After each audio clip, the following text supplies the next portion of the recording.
Guys, welcome bank two आवर channel द couple ski. हम लोग फिर से आ चुके हैं पवन सिंह जी के सॉन्ग पर रिएक्शन लेकर। गाने का नाम है सलवार पहनी पिया रे। बिल्कुल, और ये गाना है, और जब ये गाना का टाइटल देखे तो हमको पवन भैया का पुराना गाना जो पियर फराक वाली है उसका याद आ गया था। तो शायद ये गाना भी वैसा हो, वो तो देखने के बाद ही पता चलेगा। और आज ही गाना रिलीज हुआ है और हम लोग को पता भी नहीं था, पर सडनली पता चला तो हमने सोचा कि तो बना ही देते हैं, क्योंकि पवन भैया का गाना का बहुत ज़्यादा गैप हो गया, क्योंकि वो बेचारे इलेक्शन में बिजी है तो गाना उनका नहीं आ पा रहा, और शायद बहुत मतलब इंतजार के बाद ये गाना आया है। तो चलिए ज़्यादा बात नहीं करते और सीधा वीडियो को शुरू करते हैं।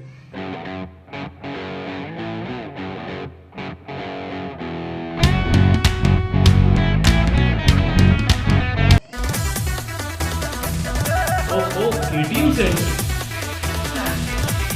लुक भी बहुत अलग लग रहा है इसका। वाओ,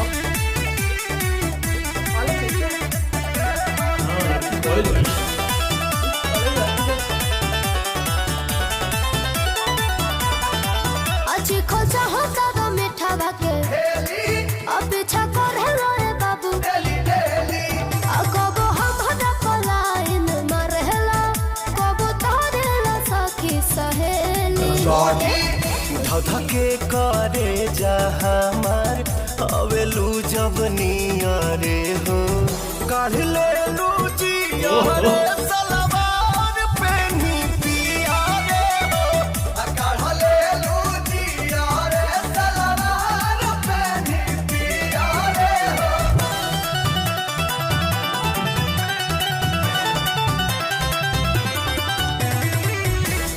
अलग लुक लग रहा है पवन सिंह का।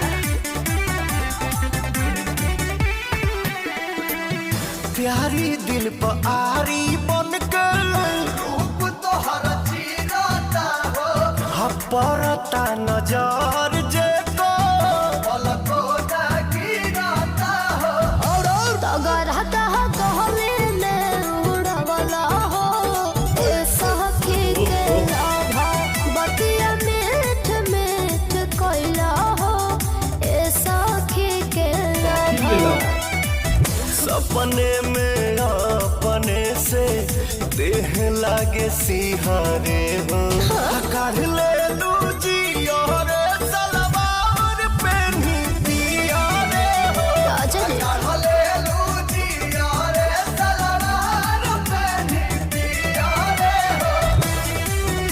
पिलाई पहनी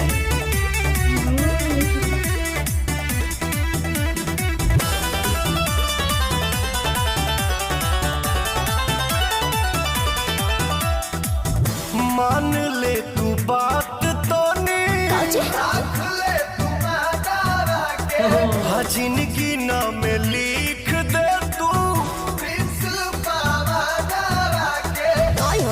कि हम बहन बना लुगाई हो ए दीपक के भाई नाही मनी है हमर पापा हो मनी है नाम आई जाना तानी बारेलू प्रियंसुएला दिया रे हो काढ़ ले लू जिया रे सलवार पहनी पिया रे हो काढ़ ले लू जिया रे सलवार पहनी पिया रे हो।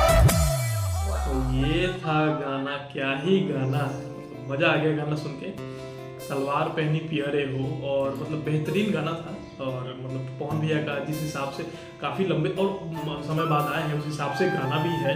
और गाना का वही है कि अब पता नहीं हमको चल रहा है कि ये गाना आज ही आया है या एक दो दिन पहले आया है, क्योंकि व्यूज़ के हिसाब से देखा जाए कम है। पवन भैया का गाना जब तुरंत रिलीज होता है तो भैया एकदम आग लगा रखता है, पर ये जिस चैनल पर रिलीज हुआ है टाइम्स म्यूजिक भोजपुरी, उस पर व्यूज़ बहुत कम गया, मतलब उस हिसाब से नहीं गया है जैसा उनके गानों में जाता है। तो इसके लिए हमको डाउट लग रहा है, क्योंकि हमको पता नहीं चलता है कि दोबारा वो लोग गाने को मतलब रिलोड करते रहते हैं, तो समझ नहीं आता कि कब का ओरिजिनल कब रिलीज हुआ था और अभी हम लोग कौन सा देख रहे हैं। तो ये आपको कमेंट में बताना कि गाना ये कब आज ही का है या फिर पहले ही रिलीज हो चुका है।